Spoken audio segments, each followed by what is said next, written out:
بسم الله الرحمن الرحيم عن ابن عباس رضي الله تعالى عنهما قال قال رسول الله صلى الله تعالى عليه وسلم يعمد أحدكم إلى جمرة من نار فيجعلها في يده الحديث رواہ مسلم۔ نبی کریم صلی اللہ علیہ وسلم نے ایک حدیث میں ارشاد فرمایا، تم میں سے کوئی ایک شخص آگ کے انگارے کی طرف ارادہ کرتا ہے اور اس کو اپنے ہاتھ میں پہن لیتا ہے۔ دوستو، یہ جملہ ایک پوری حدیث کا حصہ ہے۔ حدیث میں ہے ان رسول اللہ صلی اللہ علیہ وسلم رآ خاتما من ذهب فی ید رجل،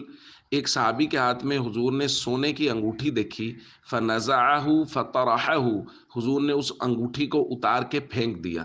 وقال، اور پھر فرمایا، یعمد احدکم الی جمرۃ من نار فیجعلها فی یدہ، تم میں سے کوئی شخص آگ کے انگارے کی طرف ارادہ کرتا ہے اور اس کو اپنے ہاتھ میں پہن لیتا ہے۔ یعنی مرد کے لیے سونے کی انگوٹھی ہاتھ میں پہننا ایسا ہے شریعت کی نظر میں، اللہ کے نبی کی نظر میں صلی اللہ علیہ وسلم، گویا ہاتھ میں انگارہ پہنا ہوا ہے۔ فقیل للرجل بعدما ذهب رسول اللہ صلی اللہ علیہ وسلم، اب صحابہ کا عشق رسول بھی دیکھیے، مجلس برخاست ہو گئی، حضور کے چلے جانے کے بعد ان صحابی کو کہا گیا کہ آپ اپنی انگوٹھی کو اٹھائیے، خذ خاتمک انتفع بہ، پھر اس سے نفع اٹھا لیجیے، یعنی اس کو بیچ کے اس کے پیسے کام میں لے آئیے، یا اس کو اپنے گھر والوں میں سے کسی گھر والی کو دے دیجیے۔ انہوں نے کہا، لا واللہ لا آخذہ ابدا وقد طرحہ رسول اللہ صلی اللہ علیہ وسلم،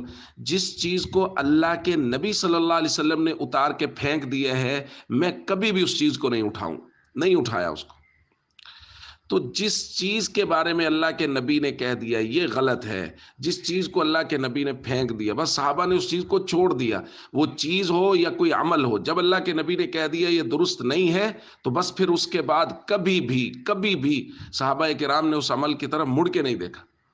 تو اس لیے یہ فکر ہمیں، یہ ہے اصل عشق رسول کی بنیاد اور عشق رسول کی صحیح دلیل عمل سے، کہ جب اللہ کے نبی کا حکم آ گیا کہ یہ کام نہیں کرنا، بس پھر اس کے بعد نہیں کرنا، اور جب کوئی امر آ گیا کہ یہ کام کرنا ہے تو بس وہ کرنا ہے۔ فرائض اور ارکان اسلام کی پابندی کریں، اور رشتہ داروں سے اچھا سلوک کریں، لوگوں کے ساتھ حسن سلوک سے، محبت سے پیش آئیں، اور جو کام اللہ کے نبی نے منع کر دیے ہیں ان سے کوسوں دور رہیں۔ دراصل عشق رسول یہی ہے، اور صحابہ نے ہمیں یہی سکھایا ہے۔